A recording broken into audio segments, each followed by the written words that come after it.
this Friday and Saturday? Well, we think it's a huge week for us at Cal Poly basketball, not just because we have two great games, preseason games with very good opponents, both winning records in Sacramento State and St. Mary's, but we kind of culminate the weekend with a special honoring of the 1970-71 team that was the first team to qualify for NCAA postseason play in men's basketball. And really it's something that our men's basketball team would love to emulate from what they did. They were first Division II team to go to the national championship. We'd like to be the first Division I team to get to the national championship. And so we've sent out a request over the last 3 months, and we've found about 90% of the team. We expect, talked to former coach at the time, Neil Stoner, is coming back, as well as the assistant coach at the time, Ernie Wheeler, and the guys are all coming back into town. And we're having a nice dinner for them on Friday evening.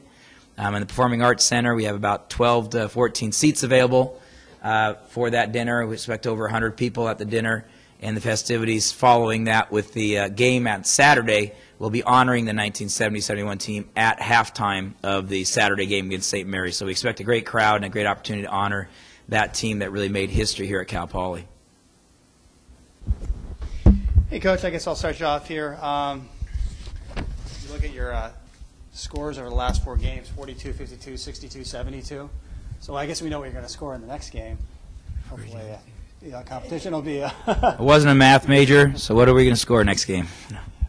So obviously you guys are, you're improving offensively. What's been the key to the improved offense over the last 4 games? Well, point guard play. I think it's pretty simple when you look at a football team. You say, how does that team score? They usually have a great quarterback. And I said to our assistant coaches in the early part of the year, it's going to take Mari Furman anywhere from 5 to 10 games before he's a legitimate Division I college point guard. And he called my number about right on, and he's done everything right on. His recovery for his knee has been right on. Progress was great that he was able to play in Costa Rica. But playing against organized teams with different zone defenses, man-man defenses, presses, and so forth, it's going to take you 3 to 5 games to just get to the flow and the speed of Division I sports. And get this young man who's been out 2 years and has never played a Division I game, who was all-tournament at the Las Vegas Invitational. But the first couple games, I thought he was trying to find a balance between his scoring and his setup play. And even the 5th game of the year, when he had 6 assists and 3 turnovers against Morgan State, we won by 1 point.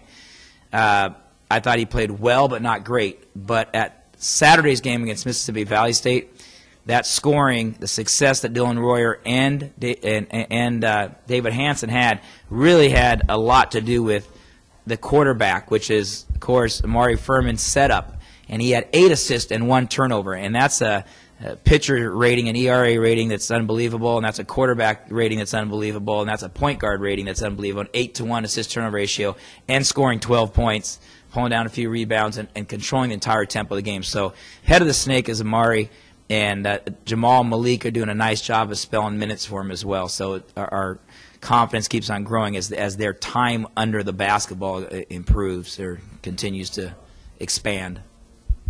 Yeah, I mean, you talk about Dylan. I know Andrew and we both saw him do it at Memorial Day, but I mean, he's taken it to another level here that we've seen him during his college career recently, even going back to the last couple of weeks of last season. Yep.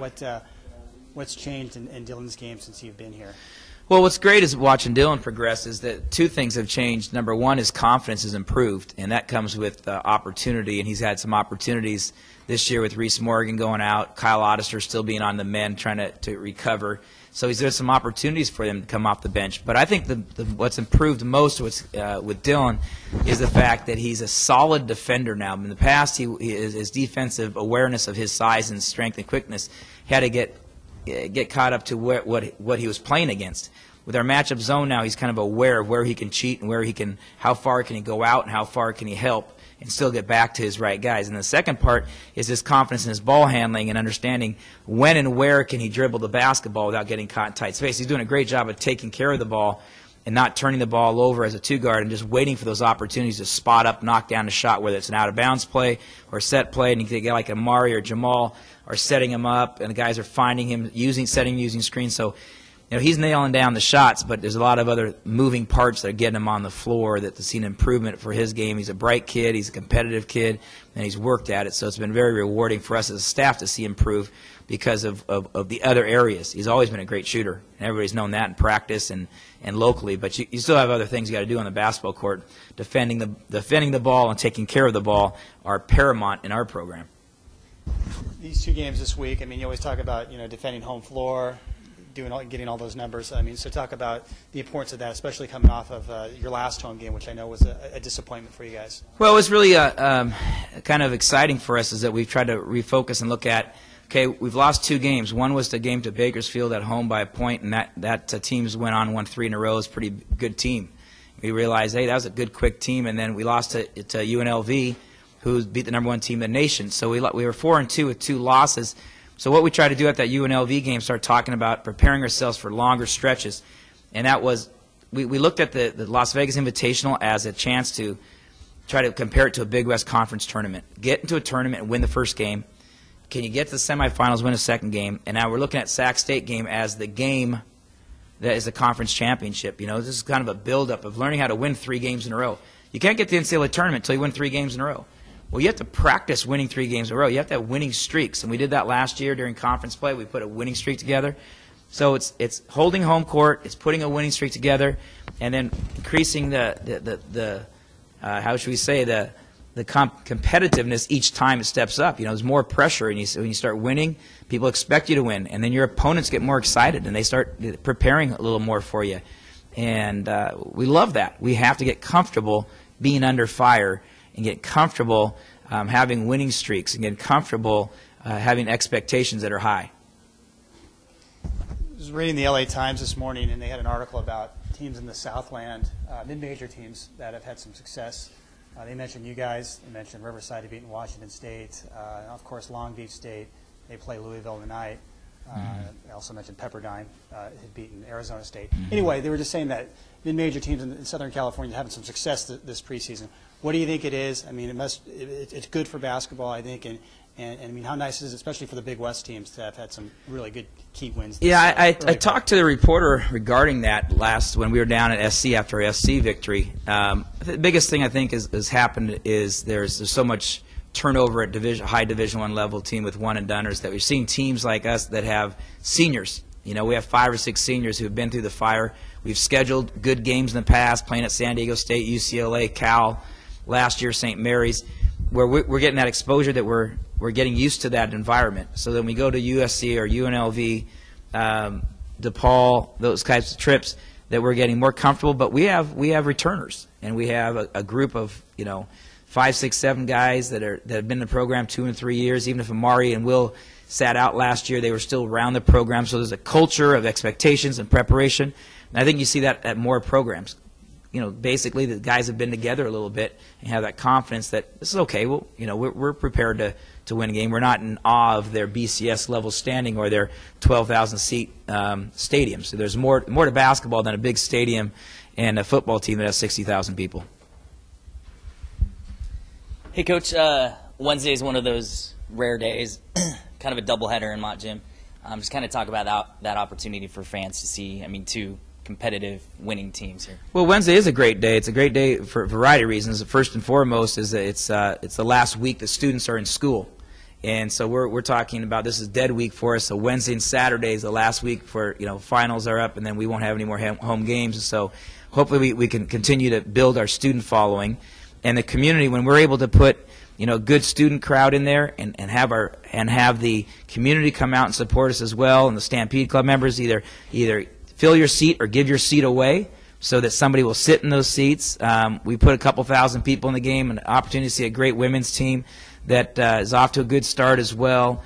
A couple programs that, one that finished first and one that finished second, and returning a large number of successful athletes on that team. I just think we're great representatives. Both programs are great representatives of what Cal Poly wants to be. Student athletes having some success, doing it the right way.